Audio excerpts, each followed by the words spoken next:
Thank you. Not too over the top, is it? Spent the entire budget on that. Just me and a microphone now.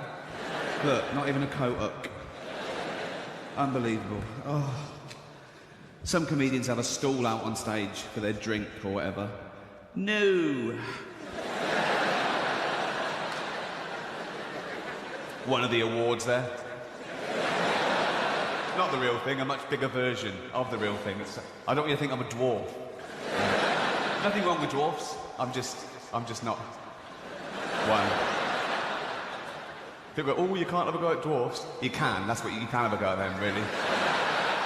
Fundamentalist terrorists I stay away from. Dwarfs, what are they going to do?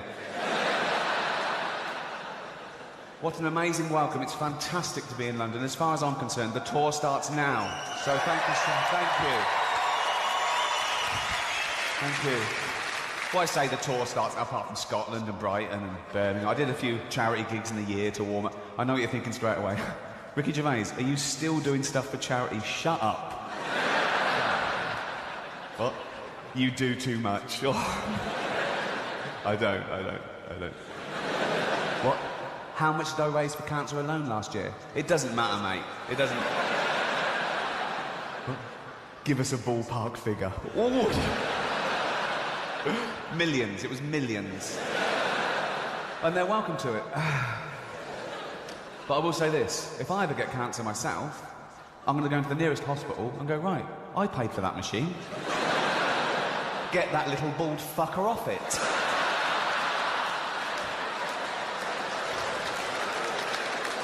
Talking of little bald fuckers, I did the teenage cancer gig, What? At the Albert Hall last year. I'd done it 2 years before as well. I did it in 2004, but they called again last year. We're still ill. You lasted. So... No, it's a great gig, and the kids with cancer getting free and everything. And, you meet them afterwards and stuff. And I was doing the gig last year, and I looked down and I recognised one of them. I thought, oh, yeah, he came backstage 2 years ago. He was telling me about his illness, and he said he was 18. And that was 2 years ago, so now he must be 20. So why the fuck is he still a teenager? You know what I mean? Lying little shit. He wasn't lying about the cancer, he was riddled with it. It hurt him to laugh, but he shouldn't be... And I was doing the gig, and he was laughing along, and I was thinking, yeah, you laugh it up, mate. I was fuming.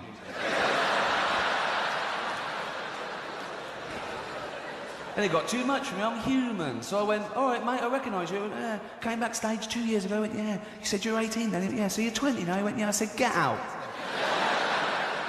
Get out. I called the security. He struggled, but he was weak. They'd worked out, you could see. Although they had trouble getting hold of him to start with, and then they got him in a... No. And his drip nearly had someone's eye out. I go, get him out. The crowd started booing. I went, hear that? They don't want to see someone like you take the piss out of me. No, it's a great gig, and it is at the Albert Hall, home to Hitler's other testicle. Hitler has only got one ball. The other is in the Albert Hall. I didn't see it, and I looked around for it, which is suspicious. If I had that, I'd have it in the foyer. On a plinth in a glass cabinet. In an egg cup. I'd love to look at that. Not in a gay way. I wouldn't be going, oh, there's a lovely bit of old bollock. I'd be going, that's the physical and symbolic embodiment of pure evil. That's Hitler's seed. Hitler has only got one ball. The other is in the Albert Hall. His mother has got the other. What did he have, 3? It doesn't make any sense at all. And why would she have that? Why would your mother keep that, really? Unless she's going, look, he's my son and I love him, but he's a wrong un. I know it. I don't want him breeding. I'm keeping back Hitler's testicles. Well, she wouldn't say, she'd say my Adolfs, wouldn't she? That name's died out, hasn't it? No one's calling their kid Adolf. There's no little Adolfs. I don't know anyone who's got a... What's it? Adolf. I don't... No little kids going to school.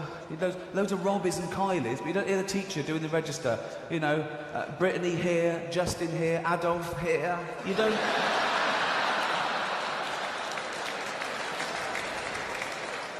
Fascinating fact about Hitler. People always learn stuff from my lectures. No. He got his image from Charlie Chaplin. Sounds like a joke, absolutely true. Chaplin had that little moustache first, and he loved him. He absolutely loved Chaplin. He had his films flown in from Hollywood. He watched The Great Dictator twice, even though it was dissing him. He loved it. And I always wondered why, through history, only 2 people had those silly little half moustaches. He got it from him. And I think of the day he had that done, and went to see his generals as usual. Goebbels, Goering, Himmler. And he goes, all right. What? I've shaved the sides off a bit, innit? Why? Do you like Charlie Chaplin? The comedian? Are you thinking of doing comedy? I was. Really? Yeah, why not? Well, we don't find you funny. Careful.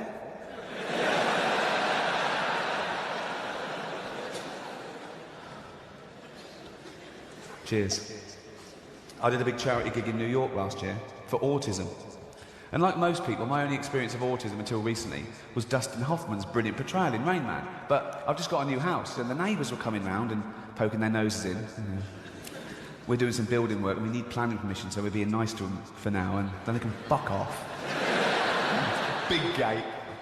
One couple's got an autistic son, and the mother was talking to me. She said, "Oh, this is Douglas. He's 17. He hasn't got any friends because he never goes out." And I was so creeping. I said, "Well, I'll take him out." She went, "Really?" I went, "Yeah." So I went back on the Saturday, and she went, "Oh, he loves the zoo." And the zoo's only about a mile from this new house. So I'm walking down the street with Douglas, and he's like this. He doesn't take his eyes off his mum all the way down. He's like that. All the way down. And she's in the doorway, and she's waving back at him, and she's crying. And eventually she sort of goes in and shuts the door, and I hailed a cab and said, "Right, take us to the casino."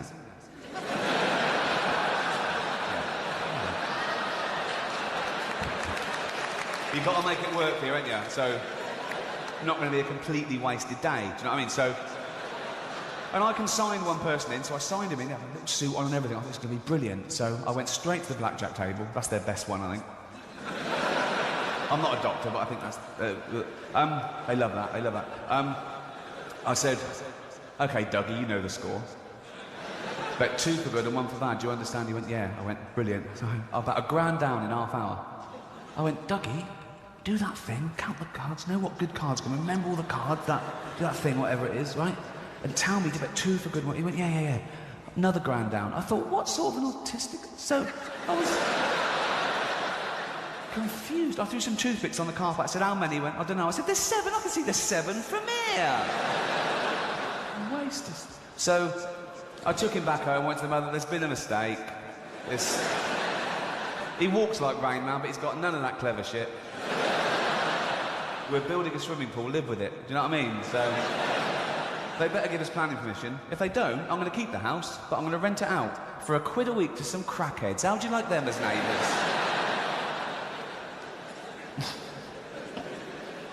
One of the few pleasures of fame is that you can do good things, but in all honesty, I think some causes are more worthy than others. Joking aside, cancer's a very worthy cause. Autism's a very worthy cause. But I got asked to do a benefit gig recently for sufferers of obesity. What? She went, "Sufferers of obesity." I went, "You mean fat people?" She went, "No, because obesity is..." Well, she actually went, "No, because obesity..." She was eating, of course she was eating.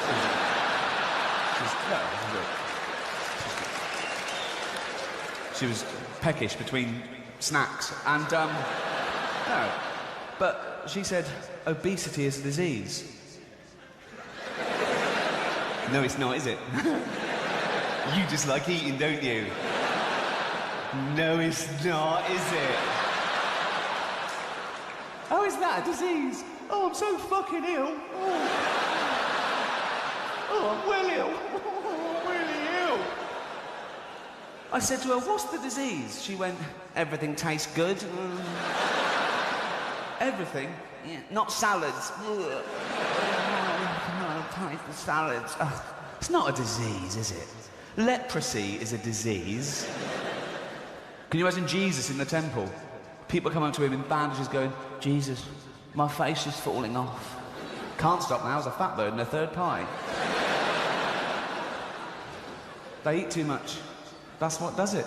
Simple science. But they complain, don't they, fat people? They complain about the situation. They go, no,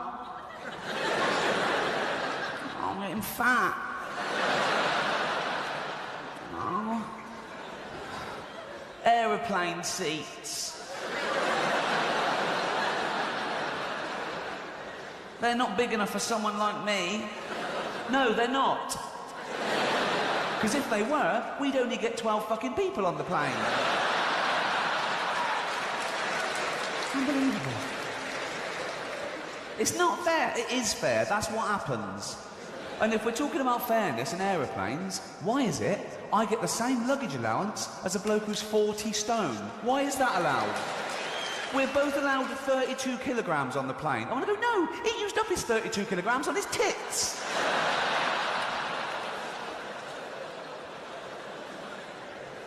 It's not a disease. I saw a documentary about a woman who was 28 stone, right?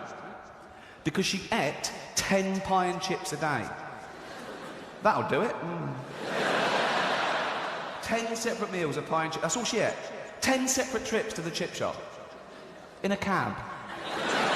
Didn't even walk that. Wasted calories. So they wired her jaw together. So she liquidised 10 pie and chips a day. Now she's on pie smoothies. Now she's not even chewing. That used up 5 calories. Do you know what I mean? So she gets fatter. They take her to hospital to have that operation where they staple your stomach together. And she's sitting in hospital looking all depressed. Well, you can't eat for an hour before an operation, can you? And she went, it's a really dangerous procedure, but it's the only option left.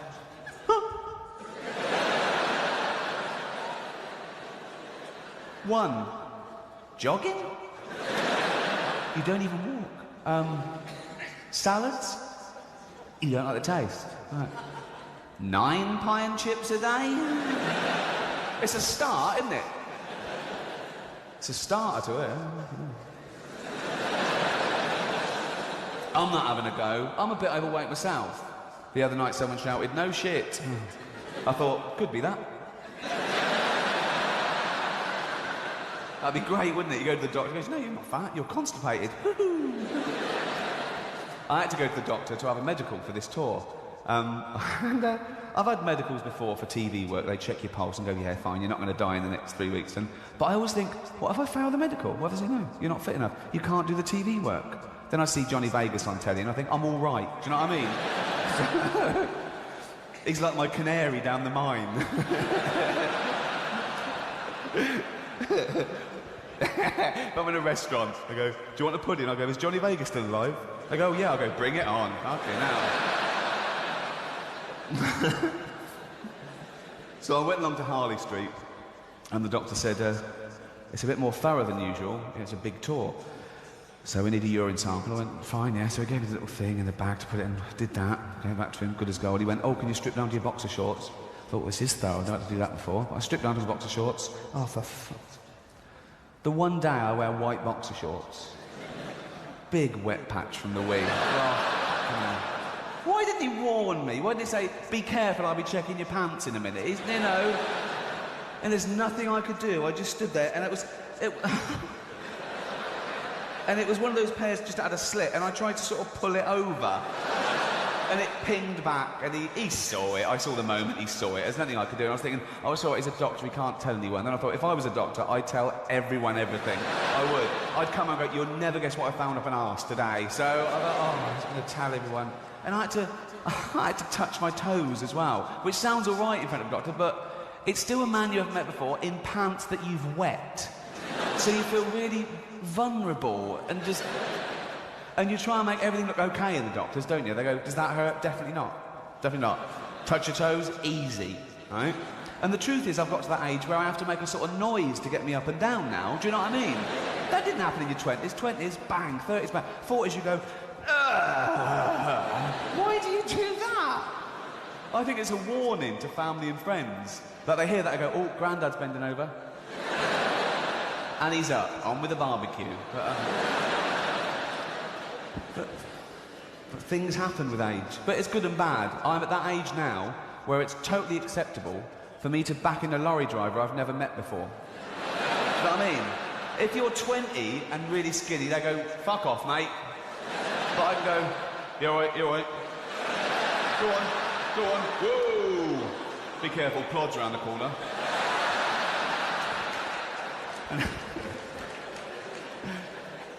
Do you do that? Do you sort of be a bit more working class, a bit tougher with, like, people in boiler suits? Oh, mate, yeah.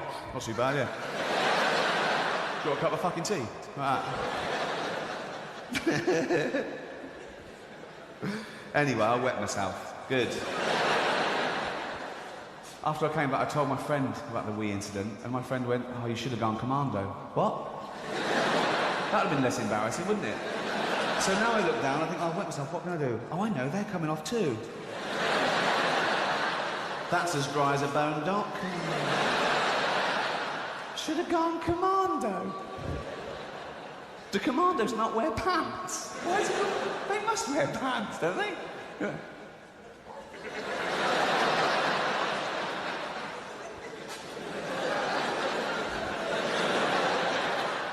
Why aren't you wearing pants?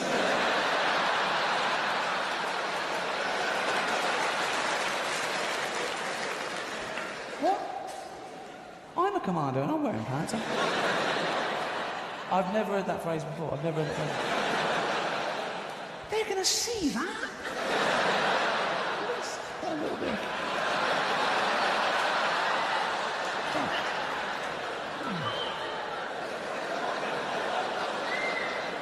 Should have gone commando. Once, with my iPod, yeah, looking good. Paparazzi got me. Full page in the Sun the next day with the headline, iPodge. You. Cheeky bastards. Dawn French has had a go at my weight. What? Oh, yeah. Oh, yeah. French and Saunders Christmas special last year. I love French and Saunders. I think they're great. I've liked them for a long time. I think they're really good performers. And I was watching this at home. Sketch comes on. Bubbly Dawn knocking on the door of a house. Inside is Jennifer going, who is it, please? Yes? Who is it, please? It's me. Who's me? Me. The little fat one with the big ego. She opens the door. Oh, I thought you meant Ricky Gervais.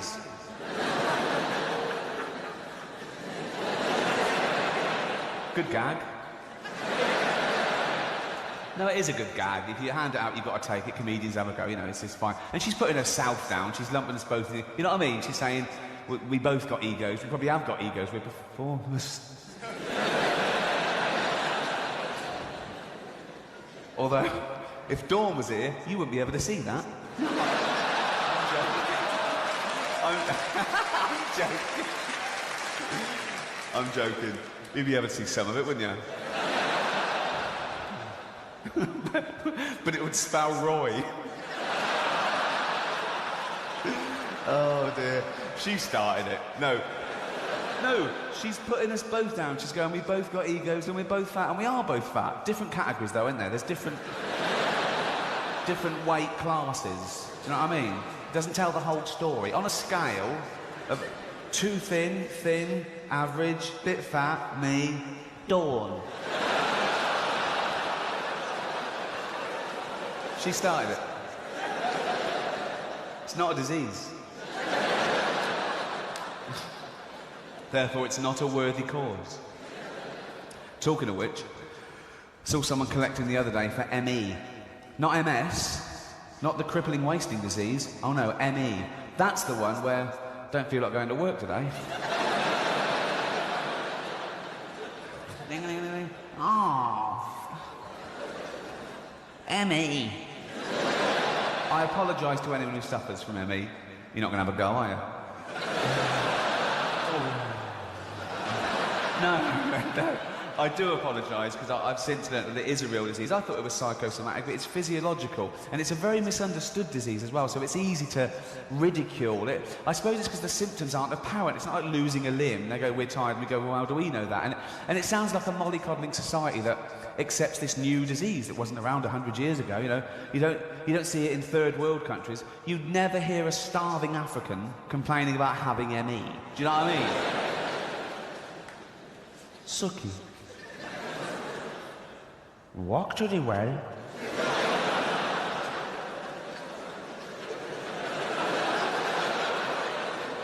This is not racist, okay? I don't want to have my perfume contract taken away like Jade Goody.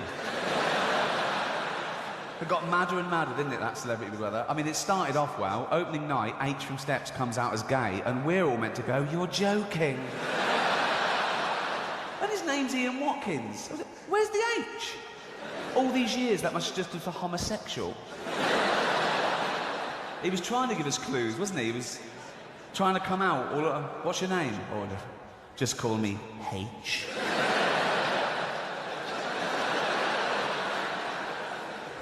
It's not racist. Sucky. What? Delicate stuff, this. One false move and I'm Jim Davidson. All right. Relax, I know what I'm doing. It's the accent, isn't it? And I'm not very good at accents either. I'm trying to do Nelson Mandela. I'll give it a bit of dignity. He's sort of high, isn't he? He says things like, Winnie, what are you burying in the garden?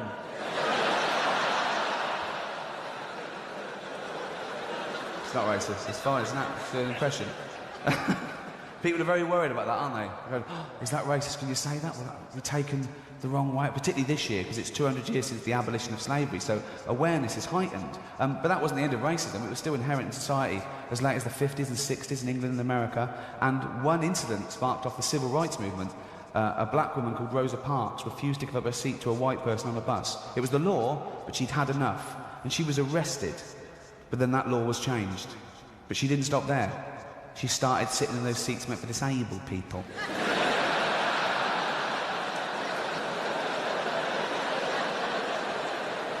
Unbelievable. Isn't it? She talked to the driver when the bus was in motion.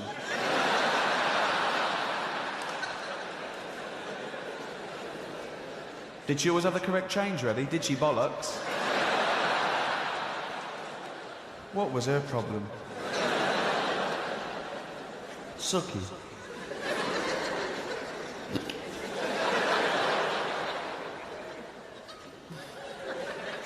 They're starving. I've forgotten the point of this. Oh, Emmy. Sucky. Walk many miles to the well. That was all right. That wasn't too bad. Fuck off. 6 BAFTAs. Thank you. It's actually 7. Oh, I've forgotten. Who's counting? I am. Sucky. Walk many miles to the well and fetch the water and come back. That was Yorkshire. What the fuck am I doing? I don't know. Right. It's not worth it. Right. Oh, Suki, I'm really parched. Go to it well with it. Oh, Suki. Suki. Suki, my daughter. Walk many miles to the well.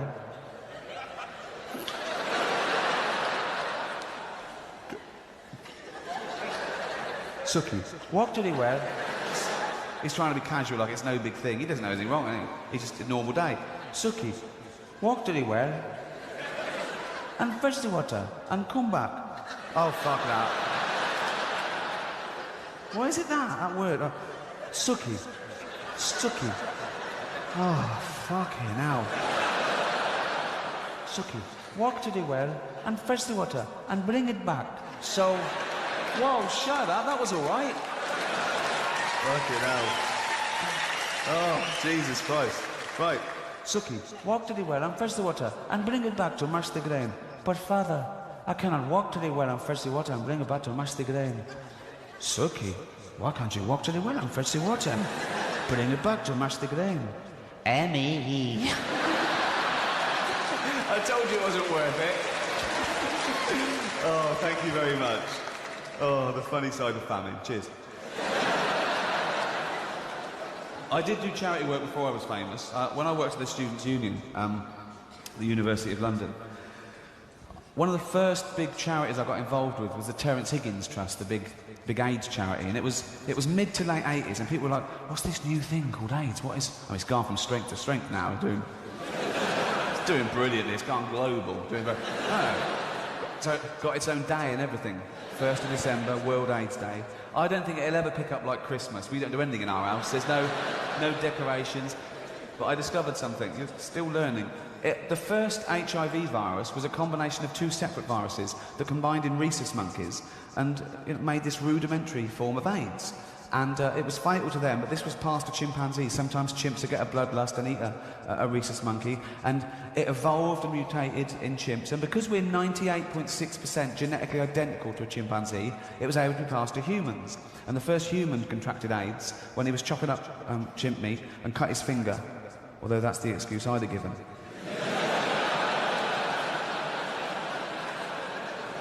You'd have to come up with something, wouldn't you? You go to the doctor and you go, oh, I feel terrible, Doc. Doctor goes, oh, I'm not surprised. You go, is it ME? Worse than ME. You wish you had ME. You shouldn't be laughing about it. He's got terrible news. No, terrible doctor. You're the first human to contract AIDS. Is that bad? Can be. Still laughing. You shouldn't... How would I got that? 2 ways. 1, you were fucking a chimp up the arse.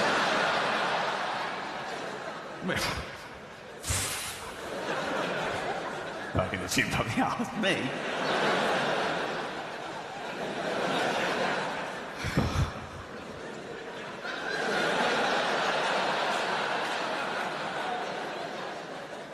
No way. How else could I have got it? Oh, I don't know, you could have been chopping a chimp up, cut your finger, that one. Choppy, chimpy finger, one. I bet he went straight out to the jungle and found that chimp and went, you gave me AIDS. Oh, what? You gave me AIDS. I gave you a blowjob, shush. No, I got AIDS from you. Well, where did I get AIDS from? From eating monkeys. I don't eat monkeys. You're either eating them or fucking them. I was eating them.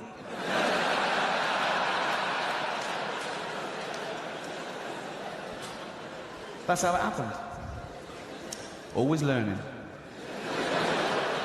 Global warming. That's the big one. That's the one they're trying to get celebrities to endorse. And it is the big one, I suppose. It's the end of the world, but it can bring brilliant weather to England. Serious point, though, isn't it? How'd you go to Bob in Yorkshire, who's had a lovely summer, he's playing cricket and barbecuing, and you go, it's all got to stop, Bob. All got to stop. You can't drive your car anymore. You can't use aerosols because you'll eventually stress out some Eskimo. He's not going to give a fuck, is he? Sorry, that's racist. Oh, sorry. I don't know what's come over me tonight. I'm really sorry. You can't say Eskimo anymore. They want to be called Inuits. So, I don't know who's complaining. You live in snow. Who's going, oh, Gervais called us what? Oh, my blood's boiling. Which is a good thing here. No. The first Eskimos, oh, sorry, racist, Inuits, migrated from Asia across land masses that are no longer there, and they settled in the polar regions of northern Canada, Siberia, and Greenland. And when they got there, and the one in front went, this is all right, isn't it? Why didn't the one at the back go, what? Should we settle here? Forever?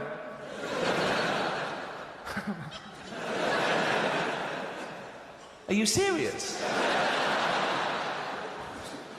Yeah, why not? Because I'm fucking freezing. Let's keep walking, let's find a tree. Fucking hell. But the scariest statistic I've heard about the erosion of this planet in recent years is that by 2030, there'll be no fish in the sea. According to a CNN report, best estimate, no fish by the year 2030. And I blame Comic Relief. Remember that stupid slogan they came up with? Give a man a fish, and he'll eat for a day. give a man a fishing rod, and he'll go fucking mental, won't he? Another one. Give me that. Give him a fish, greedy bastard. comic relief. Not a year goes by where Richard Curtis doesn't call me up and go, "Oh, Ricky, Africa's still the poorest place on the planet. It's riddled with AIDS and famine. It's war-torn. Would you like to go there?" And no, it sounds fucking awful. You're really not selling it to me, Richard. Once he's called me and it wasn't about that. He offered me a part in The Vicar of Dibley. And I said, "Tell me about this Africa trip again." She started it. It's not a disease.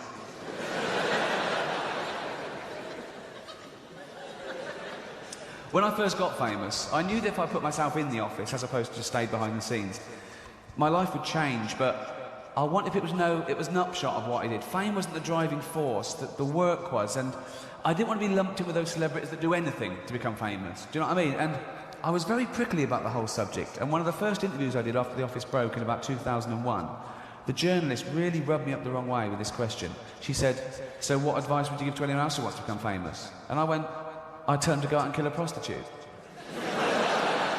Which I thought was a really clever answer. She looked at me like I was mental. And I didn't do this bit in Ipswich.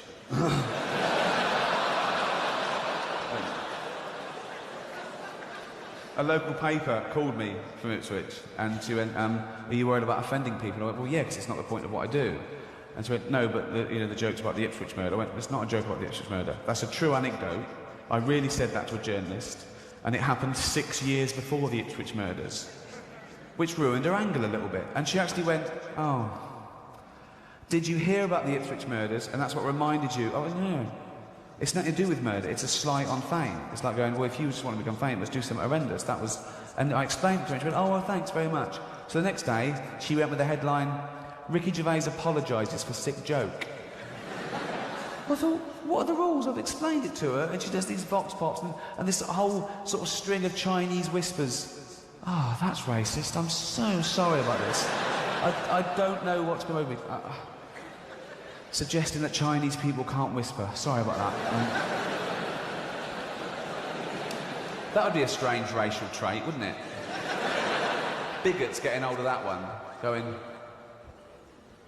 "The trouble with the Chinese is they can't fucking whisper." What? They can't whisper? Of course they can. They can't. The Chinese cannot whisper. Watch this. Chang, whisper to me. Hello! Oh, for fuck's sake. Shouting hero must be racist. Come on. On the same day, The Sun published a picture of Jade Goody with the caption, "Racist scum." They published a picture of that Chinese snooker player with the caption, "Pot noodle."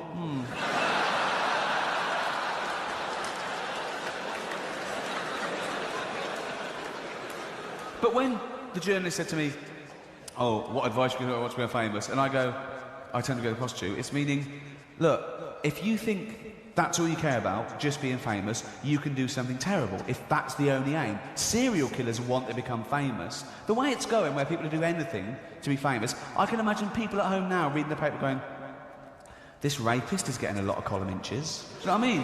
Where will it end? Have you seen those adverts on telly for rape? Not adverts for rape, not... Starts 10 a.m, everyone must go. No, it's...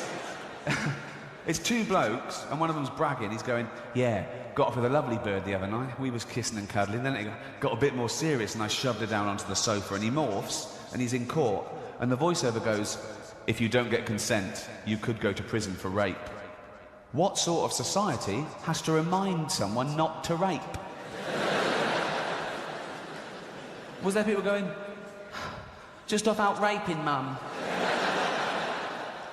Oh no, remember?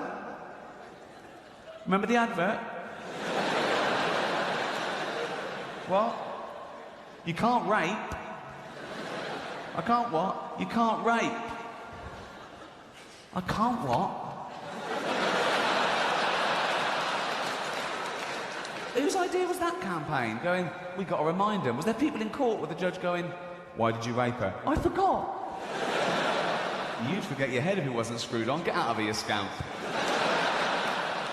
Have you heard those local radio ads on a similar subject? It's quiet street, sound of stiletto heels, and a car goes, and he goes, need a lift, darling.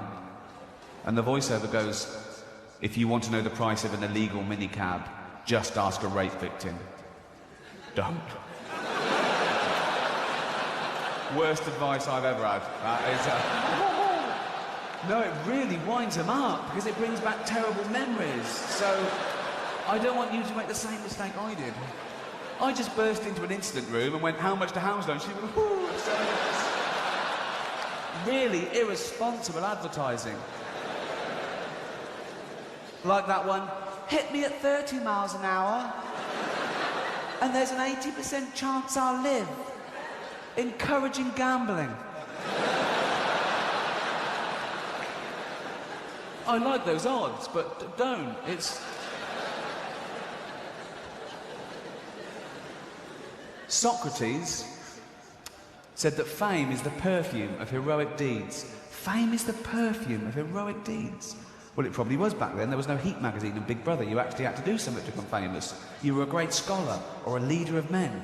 And all the way through history, that was the case. 500 years ago, the most famous man on the planet was Leonardo da Vinci because of all the great things he did. He was a painter. He was an inventor. Oh, go on, mate. Sorry.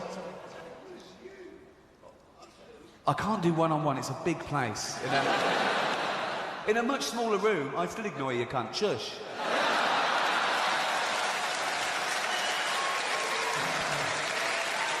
Yeah, Leonardo da Vinci. It really annoys me when you hear these people go, you know Leonardo da Vinci? Yeah, he invented the helicopter. No. Yeah. 500 years ago he invented the helicopter. No, he didn't invent the helicopter. Doing a sketch of something and going, this'll fly, isn't inventing anything. I think back then he'd have folded under questioning, so I go, wow, how should it fly exactly?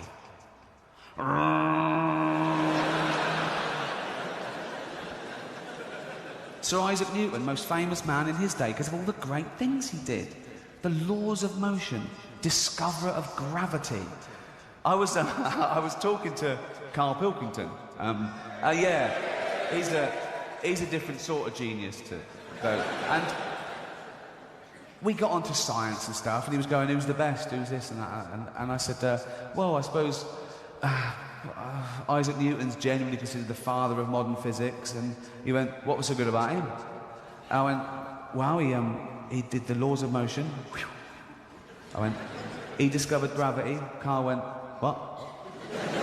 I went, he discovered gravity. Carl went, it wasn't a problem. I went, what? He went, we weren't all floating about, were we? I went, no, listen. No, the story goes, Isaac Newton was sitting under a tree one day, and an apple hit him on the head, and Carl went, why wasn't he at work? On the subject of fame, right? Did you see Celebrity Love Island last year when Bianca Gascoigne said her all-time hero was Callum Best? And we were talking about this the next day with Carl and my other friend Glyn, and Glyn went, Callum Best? But he's only famous because of who his dad was. And Carl went, yeah, but you could say the same about Jesus.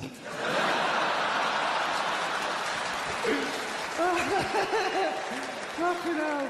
He's got a head like a fucking orange. Oh. But nowadays you can become famous for nothing really, just being famous. You can just go on you can go on Big Brother and be famous. But for what? Well, Kinga, she's famous because in front of 56 cameras on national television, she shoved a wine bottle up her vagina. What do her parents think? When the neighbours came round the next day and went, saw your Kinga on telly last night? Oh yeah, what was she up to? She was up to the fucking label.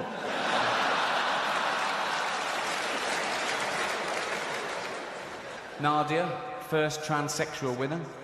That record's safe, I mean.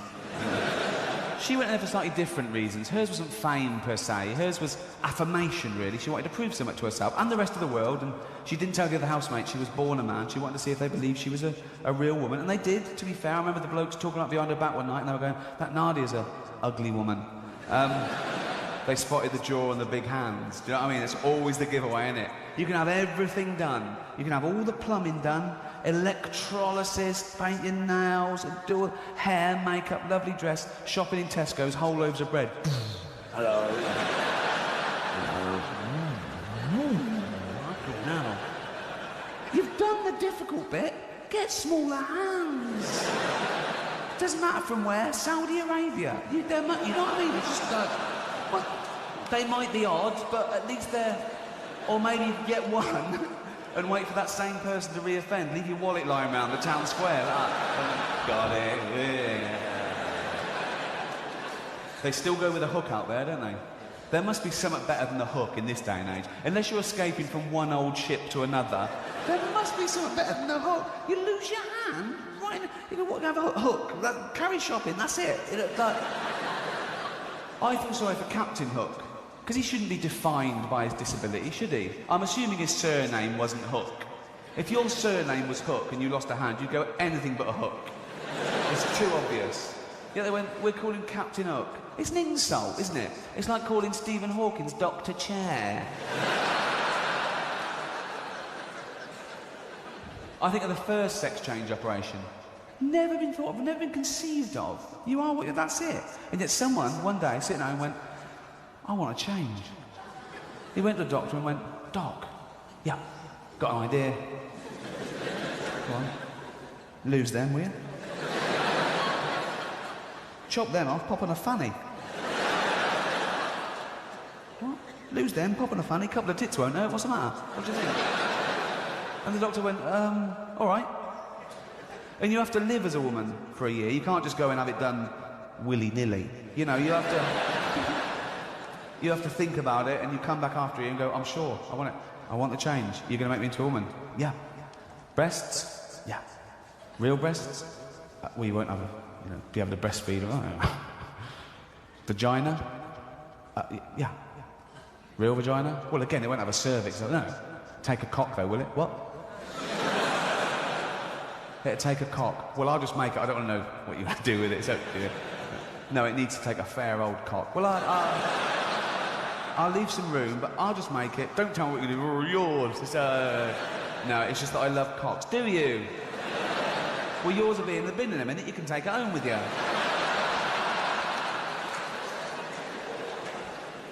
Do you think they'd take it home with them? I would. Pop it under the pillow for the knob fairy. That must be worth a bit, mustn't it? One of the traumas of becoming famous was owning your reputation. It's still the most important thing to anyone, whatever walk of life, in whatever status, whatever you do. Owning your reputation. And I think of all those people that did all that great work, then someone just started a terrible rumour about them. Like Richard Gere. Someone just said one day, he shoves gerbils up his arse. Why would he do that? He was in Pretty Woman. Would he leave the set, go home and go, oh, Julia Roberts is lovely, but I'll shove a gerbil on the arse. Why would he? And even if he did, how would we know about it? Wouldn't you keep that pretty close to your chest? You know what I mean? What did you sidle up to a journalist and go, keep this under your hat? I like to shove gerbils up my arse. Nervous. Or did the pet shop man phone the paper and go, Richard Gere was just in here and bought a gerbil, so probably going to shove it up his arse? Can I have 100 quid? It's just... Of course he doesn't shove gerbils up his arse. I know that. But these things go in. And I know that's rubbish. But if I was to meet him, if I was round his house, and I was like, oh, nice to meet you, and he had a gerbil, I'd double take. And he'd see me, he'd go, what? I go, nothing, just a gerbil. He'd go, yeah. I go, a pet. He'd go, exactly. I go, oh. But when he went to the kitchen, I'd have to check. Go, tea, yeah. Milk, no sugar. And I'd creep over, I'd lift up the lid, get the little guy out. You'd have to check. That is the only way you can check, really, because they can't grasp your... It's the perfect crime, really. They can't, you know what I mean? They can't call Esther Ranson. He's touching me again, so... Do you remember the one about Mark Ullman? Rushed to hospital with cramps, gave him a stomach pump, and found 10 different types of semen in his stomach. What doctor's this? Hope you feel better tomorrow, Mark. Let's have a look. 1. That's a different one. 2. Who's counting the stomach sperm? Who's got... And the rumour that went with it, to sort of validate the story, was that Mark had just taken a lineup of sailors. What sailors were these? They get out of Portsmouth and go, oh... Gotta dance. Ah. Been at sea for 2 years, my bollocks are bulging. I need a woman. No, I don't. Here comes soft sound. That'll do fine. But you're always in the paper if you're famous. It's never that bad. The last thing that annoyed me even slightly was the Sun called up and said, oh, we know what house you've bought. I went, yeah. I said, we're going to show pictures of it tomorrow. I said, why are you going to do that? They went, well, we're going to be nice about it. And I thought, well, they could have just done it, but they've warned me and keep them on side, and I've got a good relationship, I think. And I went, oh, okay. I said, but don't say where it is and don't say how much it is. So I did it the next day and went, it's in Hampton and it cost $2.5 million. Which really annoyed me, because it cost $3.5. And when you put in for planning permission, you put in, you want to do a swimming pool, put that in, that's public record. No one told me, so it just appeared in 2 papers the next day, right? But even though they had the same little bit of information, they embellished in completely different ways, right? And the first paper went with, Gervais is in hot water with the neighbours, right? They fear my swimming pool's going to be so big that London's going to cave in, right? The second one went with Gervais is a splash with the neighbours. They love me, right? And this is an example I have to sort of like fill column inches and sort of make... It's quite sweet, really. Gervais forked out more than $2 million for the house in September. He is said to want to settle down with his girlfriend of 20 years. That's settled enough, isn't it? Leaving the wild lifestyle behind him. Now, you're not to know this, but I am usually in my pyjamas by 6 p.m. I come home from work, the telly goes on, the pyjamas go on. Even if there's company, it's, you know what I mean, my house, my rules, pyjamas on. And if we've got, relatives around, Jane says, oh, not the ones with the holes in, that's all she asks. Do you know what I mean? You don't need your mother-in-law, when you bend over, it's like the last chicken in the window going, he's got a tumour. You know what I mean? It's just, no. But you don't want to throw them away, your pyjamas. They get nicer with age. They get soft, don't they? And they fit you just right. No one's going to see them. I actually invented a game with an old pair of pyjamas with a hole in them. No, you know when it gets sort of really thin and the gusset, then suddenly a little hole appears. You get like a quarter of an inch sort of hole. And when blokes are watching telly, we sort of doodle. Do you know what I mean? I don't know why. It's sort of like a comfort thing. I think it's anthropological. I think chimps do it. Not on me, on them. I don't... No good to me, they haven't got opposable thumbs or anything, so... I've never tried to get a chimp to wank me off, so let's nip that one in the bud. And I discovered, right, that if I pulled out miscellaneous bits of skin, right... No, could be a bit of scrotal sac, could be a hint of foreskin. You only put it out half an inch, you've got to guess which... It's called offal Jim Jam. No. And you just pull it out, just half an inch, right? And you turn to your girlfriend and you go, offal Jim Jam, cock or ball?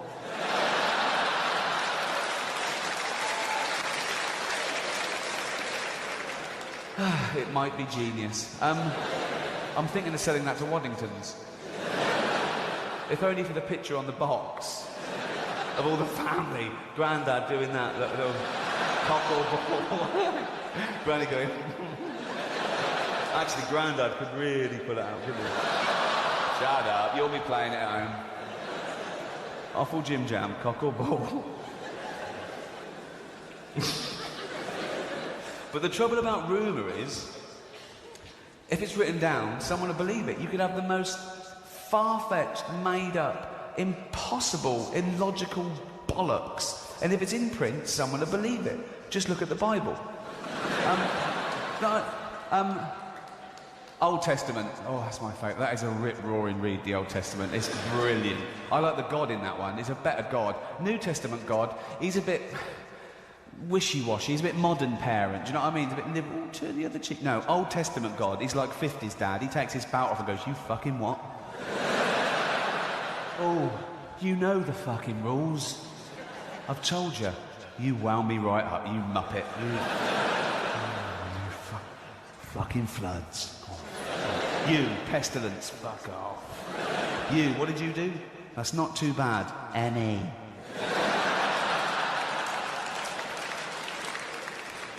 I've been an atheist since I was about 8 or 9, and when I went to secondary school, by then I knew about natural selection, the Big Bang Theory, carbon dating, and the Earth was 4 billion years old. And so my poor RE teacher, I was the bane of his life. And looking back, he was a bit thick, right? He was one of those teachers that I thought, fuck it, I'll just keep my head down. You know what I mean? He came in on a motorbike and played table tennis all day with the div kids just to keep... You know what I mean? You know the sort, don't you? And he hated me. He hated me because I was smart and I wouldn't let him get away with any bollocks, right? So when he said things like, and God made the heaven and the earth in 6 days, and the Earth is 5,000 years old. No, it isn't. No, it's 4 billion years old. Why? How can he do that? God can do anything. Well, why did he do it in 6? Why did he do it in 5? Let's push him a little bit. Let's, you know. And he was saying that everything that happens, God does. He's done everything. Everything that happens, he means to happen. He's on top of it. He's everywhere. And everything he does is good. And I went, well, that's clearly not true either. Why are newborn babies taken from their parents? They're innocent. Why are some people born into abject poverty? And he went, because God moves in mysterious ways. That is the theological equivalent of going, look over there. Ooh. It's not an answer, is it? We swear on the Bible in a court of law, still. And if the judge was to say to you, how do you account for the fact you say you're home asleep at midnight, but we found your DNA at the scene of the crime? And you went, I move in mysterious ways. Good night, it won't wash. This is how stupid this teacher was. A kid asked him, said, sir, why do we swear on the Bible in a court of law? Clearly, the answer is, if you believe in God, if that's your God, you believe in him, you believe he's watching you, you get a guilt trip, you don't lie. He hadn't worked that out. So thinking on his feet, he said, because every law of the land is mentioned in the Bible. I went, no, it isn't. No, it isn't. He went, no, it is. Somewhere in the Bible, every law of this land is mentioned. I went, what, even video piracy, you...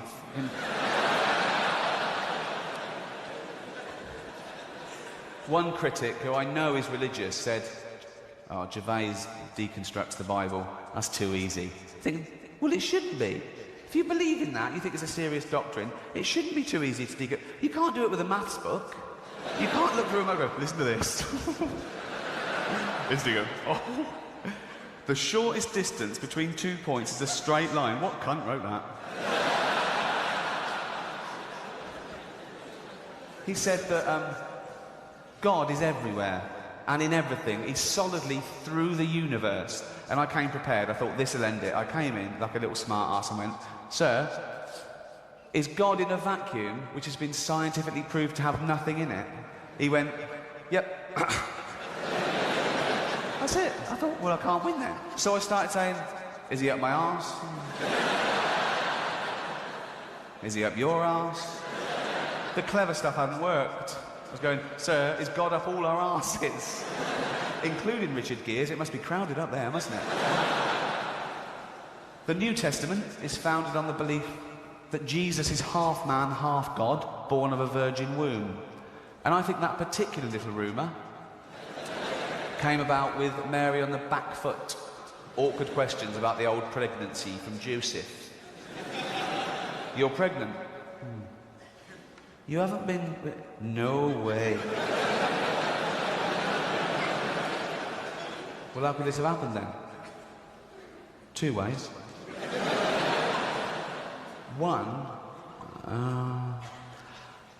Oh, I know. Remember when I was washing in the Sea of Galilee? And I splashed up some spunky water? No? No, spunky water.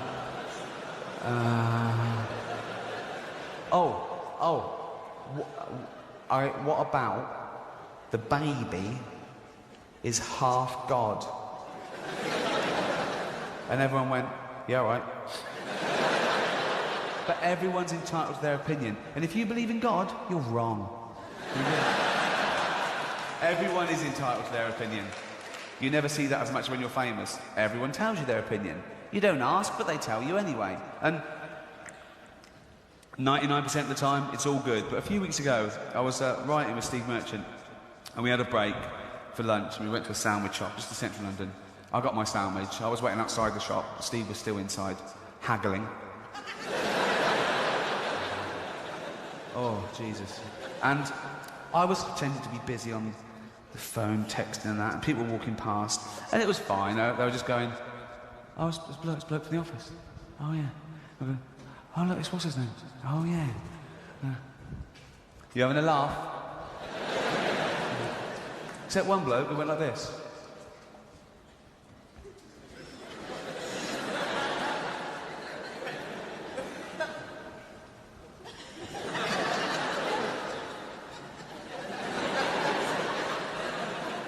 I'm there. What's that? I was going, mate, this isn't the telly. I can see you as well. And he decided to come over. But he wanted to let me know that he wasn't impressed with me just because I was off the telly. So he overcompensated. So he went from Mr. Magoo to this. All right, mate. All right. Sign that for us, will we? Yeah. Who's it to? Stick it to Johnny, innit? Yeah. To Johnny, best wishes. Ricky Gervais. Cheers, he went. Cheers. Well done with extras. Cheers. Office was shit. I didn't ask. But he said one nice thing, one not so nice thing. That's life. And I don't know him, so I had no comeback. I said, oh, I like your shoes. But your glasses make you look like a cunt. They did. They really did. And he was smaller than me. I've never asked for an autograph. I remember when I worked at the Students' Union, we got a royal visit from Princess Anne. And I knew what would happen, and I was totally right. Because I was one of the managers, I had to do the meet and greet with about six others. And she came in, and she went, and what's your name? Ricky Gervais. What do you do? I'm the entertainment manager. Oh, good. What's your name? David. What do you do? I'm the bars manager. Oh, good. And down the line and out. And yet, on the day, all the women in the office were going, oh my God, you're going to meet the princess. Oh my God, what are you doing? Oh God, what's going to happen? What's the best they thought could happen in that scenario? She's going to come in and go, what's your name? Ricky Gervais. What do you do? I'm the entertainment manager. Wow, this has been fucking brilliant. Do you want a castle? My dad was a labourer all his life, right? And in the mid-70s, about 1976, he worked on this big construction. It was building a headquarters for an American building firm that was coming over to England called Metal Box. And it was big news in the Reading and Berkshire area because it was going to give jobs to like 3,500 people. So it was to be opened by the Queen herself. And knowing this, they had site visits and they had to do all this stuff. And my dad was telling me they had to build a special standalone toilet, never to be used apart from the Queen's visit, which put an extra £10,000 on budget, which by today's standards is about £80,000. So the day comes, he goes to work, the visit happens, he comes home from work, I run up to him and go, how did it go? And he went, she didn't even use it. Gutted. I think of all the labourers, they're going, she's going to the toilet, she's going to the toilet. And she goes, I'm off. And I go, no, Queen. Built a toilet. Have a quick shit. Proper famous. Most recognisable face on the planet Earth, the Queen of England. Must be awful. I mean, just worrying about things like that. Public toilets. I'd hold it in all day. I hate public toilets. They're the worst places on earth. And I don't just mean the ones in town centres underground where you have to get past paedophiles and tramps. I mean, you could be in quite a nice pub, can't you? Velvet seats, oil paintings, white wine, Vivaldi on the jukebox.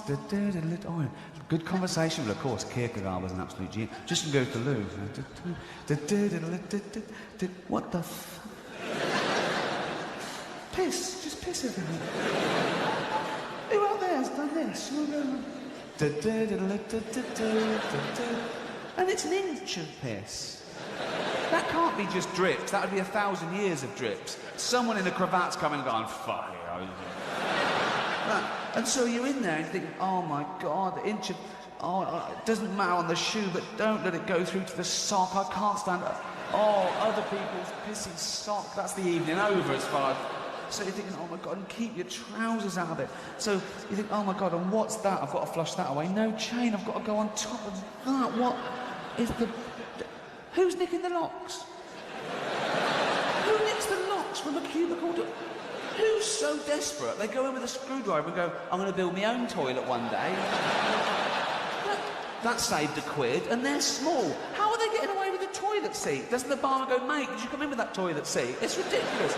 So you're in there now, in this hellhole, in piss, holding your trousers up, holding the lock, not enough hands, holding the door shut, and oh my God, this... But you can always find some toilet paper. It's usually scrundled up into a ball and shoved in the queer hole. Who's making the holes in the sides of... Who makes those?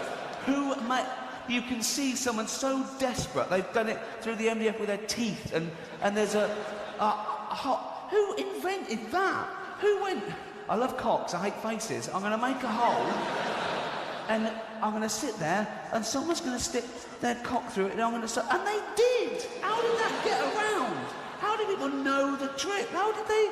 Or did someone just go in there innocently one day, using the urinal, and go... There's a hole in there. Probably for my cock, isn't it?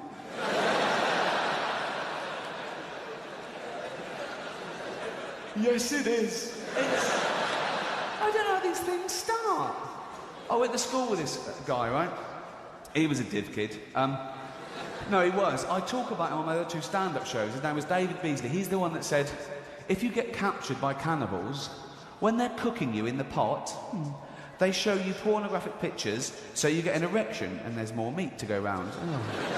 But he told me a very funny story as well. There was a scandal in this sort of neighbourhood. A guy a few doors away from him that was older than him, an older boy, had got done for lewd behaviour. He was cottaging. He was a gay guy. And he'd gone down to this public toilet in Cemetery Junction, which is an area of Reading. And he'd gone into this cubicle, got the hole there, and he was waiting. People were coming in and out. He waited for ages, and eventually someone came in, heard rustling. Cock comes through. Ooh. He grabbed it. They can't get away then. I guess. I've never tried it. He sucked him off. What do you think he was going to do? Play London's Burning? Of course. This dental floss is big. Of course it's big. So, he sucked him off, and when they both went outside, it was his dad.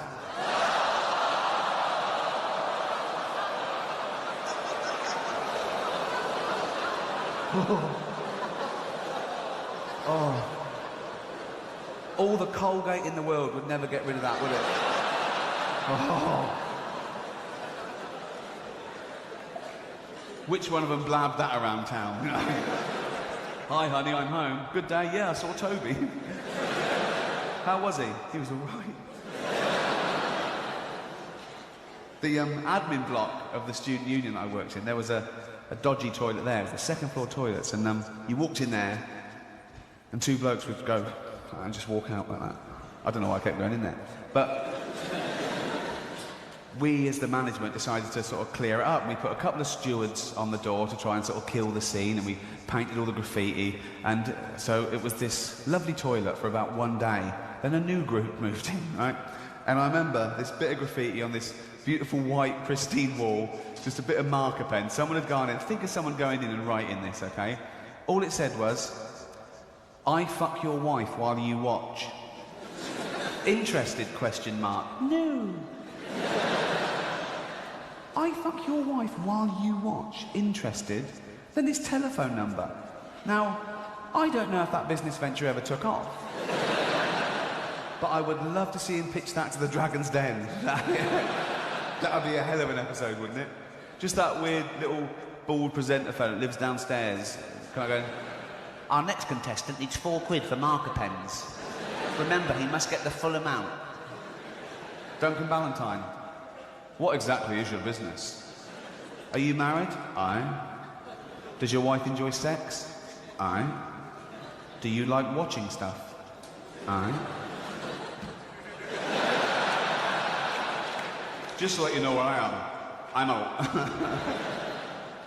I will tell you one final thing before I go. Don't worry, it is toilet related. When I first moved in with my girlfriend, 20-odd years ago, our first flat together, it was a horrible place.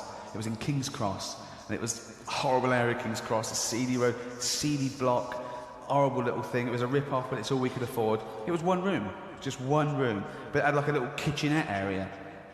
So what we decided to do, we moved the single bed sort of into there. So we had a lounge, it was like a one-bedroom. So at night, we're in a space this big. The bed literally just fit in. I had to scrape it down the wall to get it in. And it came over the doorway a bit. And in bed, I could open the fridge. The fridge was there, the cooker was there, and the sink was there, okay? No toilet. The toilet was a shared toilet with all the other flats in the block, and it was 2 floors down. So what wins in the middle of the night when I need a wee? Do you know what I mean? Putting on trousers and going outside, or just pop into the sink.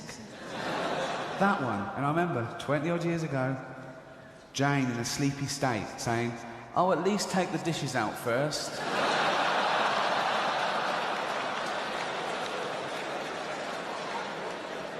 I didn't. I used to get hold of the bottom plate and lift them all up and wee straight down the plug hole. You've been fantastic. Thank you so much. Thank you.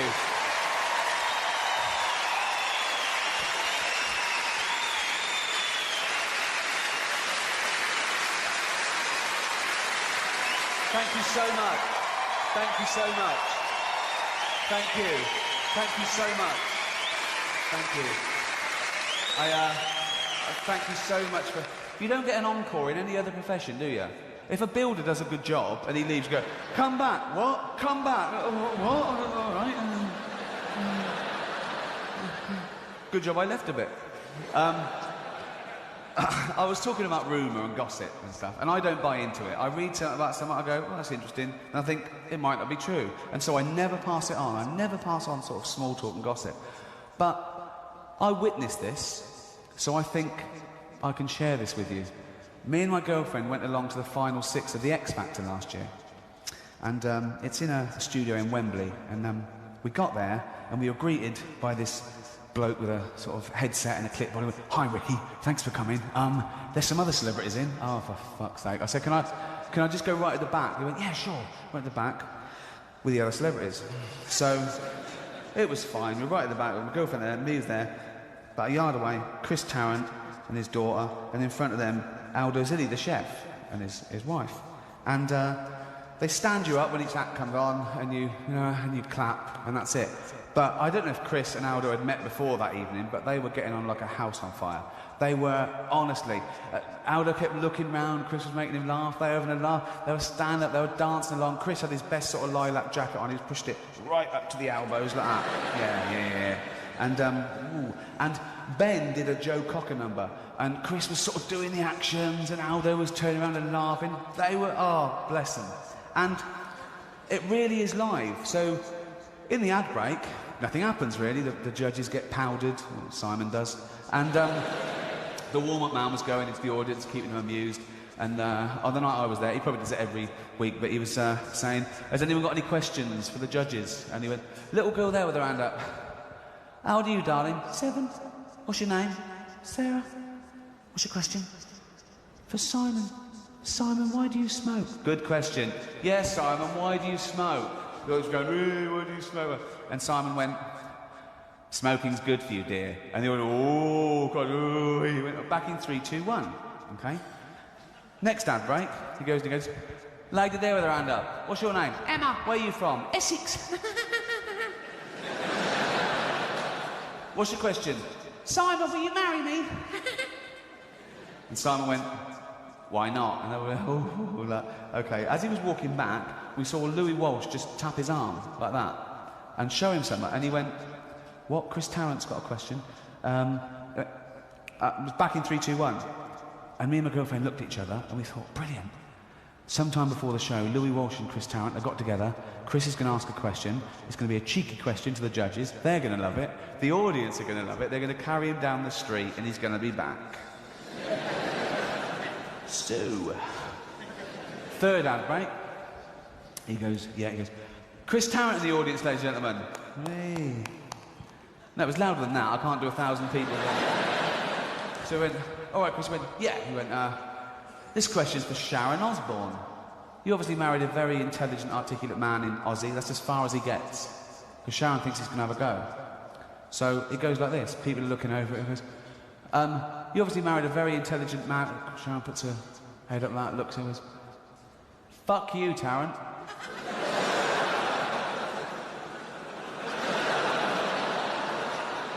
Everyone went, what?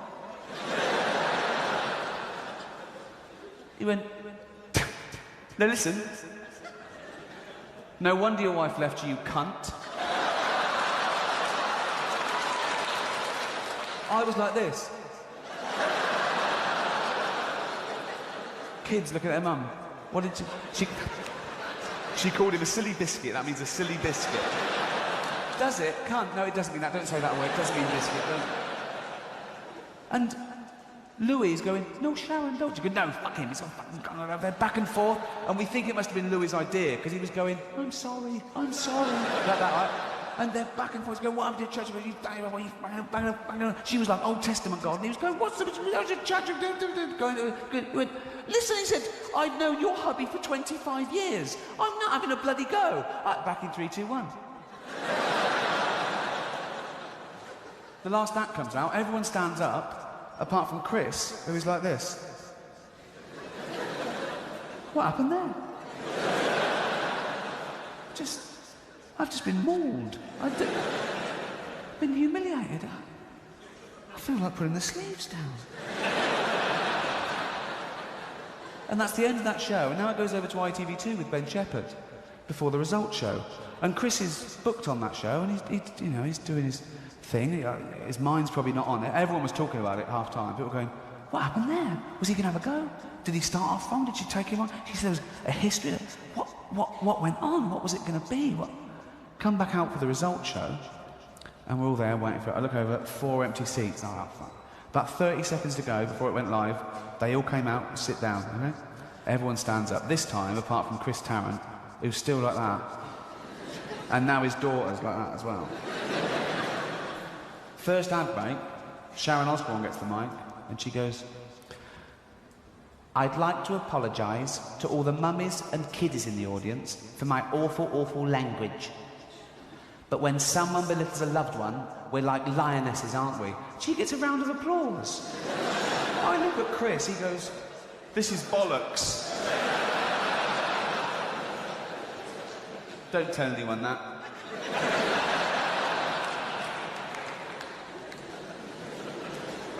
You've been fantastic. It's great to, as I say, be in London. I ended the regional tour with a gig at the Castle, at Edinburgh Castle. I was really worried about that because it was 8,000 people. People going, oh, he shouldn't be at the Fringe. And I thought, oh, I'm going to get a real slagging when the reviews come out. But they were all great, apart from one. I got a 3-star review from Kate Copstick. She didn't think I was that great, and she should know. She's worked with the Chuckle Brothers. So it's like a dagger to the heart when a comedy icon like her slags you off. Do you know what I mean? Particularly she looks so like Sid Little in drag. I was worried about these gigs, you know. I thought, oh, God, I'm coming to London. And yet the first day, the reviews were great. And one paper said, the most talked about comedian of the decade. And I thought, wow. I was flattered. I thought, most talked about comedian of the decade. I was thinking, that can't be true. I was thinking, no. I'm the second most talked about comedian of the decade. If they ever find a dead bloke in my pool with a chair leg up his arse, I might...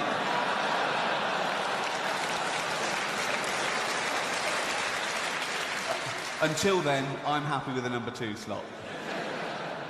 Not a euphemism.